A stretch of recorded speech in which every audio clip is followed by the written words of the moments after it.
Phone tapping కేసులో మాజీ ముఖ్యమంత్రి కేసీఆర్ హైదరాబాద్ లోనే విచారణకు రావాలని సిట్ స్పష్టం చేసింది.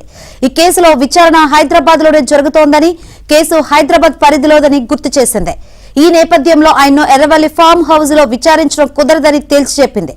ఫిబ్రవరి 1న ఆదివారం మధ్యాహ్నం 3 గంటలకు ఆయన్ను విచారిస్తామని తెలిపింది. బంజారాహిల్స్ నందీనగర్ ఇంట్లో గానీ, జూబ్లీహిల్స్ పోలీస్ స్టేషన్ లో కానీ అందుబాటులో ఉండాలని బీఆర్ఎస్ అధినేతను కోరింది. రెండింటిలో ఎక్కడ అందుబాటులో ఉంటారో తమకు సమాచారం ఇవ్వాలంటూ కేసీఆర్ కు మరోసారి నోటీసులు జారీ చేసింది.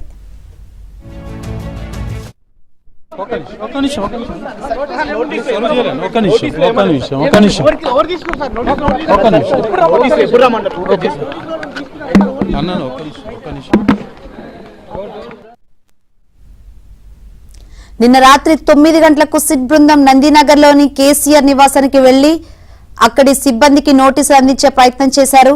అయితే సిబ్బంది ఎవరూ అందుబాటులోకి రాకపోవడంతో తప్పనిసరి పరిస్థితుల్లో ఇంటి గోడకు నోటీసులు అందించారు. పంజాగుట్ట పోలీస్ స్టేషన్ లో 2024లో క్రైమ్ నెంబర్ 243 కింద నమోదైన కేసు విచారణలో భాగంగా మీకు అందజేసిన నోటీసుకు మీరు పంపించిన జవాబు పరిశీలించాం. ఎన్నికల అఫిడవిట్లోనూ, అసెంబ్లీ కార్యాలయం రికార్డుల్లోనూ గజ్వేల్ ఎమ్మెల్యేగా మీరు పేర్కొన్న నందీనగర్ ఇంటి చిరునామాకే నోటీసు పంపించాం. మీరు ఎర్రవెల్లికి రమ్మని కోరినప్పటికీ అది సాధ్యం కాదు. కేసు విచారణ పరిధి దృష్ట్యా మీరు అధికారికంగా రికార్డులో పేర్కొన్న నందీనగర్ నివాసంలోనే విచారిస్తామని నోటీసులో పేర్కొన్నారు. చట్టపరంగా అన్ని అంశాలను పరిశీలించిన తర్వాతే ఈ నోటీసు జారీ చేస్తున్నామని తెలిపారు.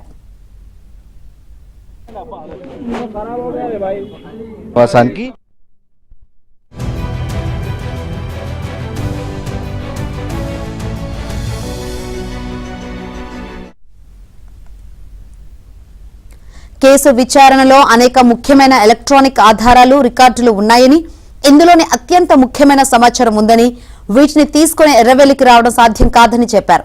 నందీనగర్ నివాసంలోనే విచారణకు సిద్ధంగా ఉండాలని సిట్ కు నేతృత్వం వహిస్తున్న ఏసీపీ వెంకటగిరి సూచించారు. సిట్ జారీ చేసిన నోటీసుపై కేసీఆర్ స్పందిస్తూ తాను ప్రస్తుతం నందీనగర్ నివాసంలో ఉండటం లేదని, ఎర్రవెల్లిలో ఉంటున్నానని తెలిపారు. క్రిమినల్ ప్రొసీజర్స్ కోడ్ సెక్షన్ 160 కింద సాక్షిగా విచారణకు రమ్మని సిట్ పంపిన నోటీసులో హైదరాబాద్ లో తాను కోరుకున్న చోట విచారణకు రమ్మని పేర్కొన్న విషయాన్ని ప్రస్తావిస్తూ కేసీఆర్ గురువారం సిట్ చీఫ్ కు లేఖ రాశారు. ప్రస్తుతం తాను నివసిస్తున్న ఎర్రవల్లిలోనే విచారించాలని అందులో కోరారు. ఈ లేఖపై సిట్ అధికారులు శుక్రవారం న్యాయ సలహా తీసుకున్నారు. మరో నోటీస్ జారీ చేయాలని నిర్ణయించారు. కేసీఆర్ కోరుకుంటున్నట్లు ఎర్రవల్లిలో విచారణ చేయాల్సిన అవసరం లేదని, కేసు పంజాగుట్ట పోలీస్ స్టేషన్లో నమోదైనందున దర్యాప్తు అధికారి హైదరాబాద్ పరిధిలోనే విచారణ సాగించాలని న్యాయ నిపుణులు సూచించారు. ఈ మేరకు నందీనగర్ నివాసం దగ్గర నోటీస్ అంటించారు. దాంతో ఎర్రవల్లిలోని విచారించాలన్న కేసీఆర్ విజ్ఞప్తిని తిరస్కరించినట్లు అయింది.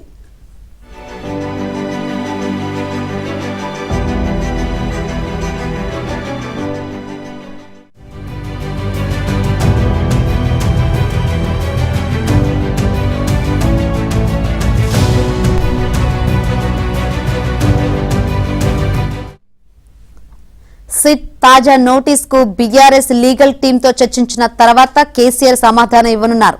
సిఆర్పీసీ సెక్షన్ 160 ప్రకారం 65 ఏళ్లు దాటిన వారిని విచారించాల్సిన పరిస్థితులు ఉంటే వారు కోరుకున్న ప్రవేశానికి దర్యాప్తు అధికారి రావాల్సి ఉంటుందని, ఎందుకు పరిధులు ఏమీ ఉండవని కేసీఆర్ న్యాయ బృందం సమాధానం ఇవ్వడానికి సిద్ధంగా ఉన్నట్లు సమాచారం.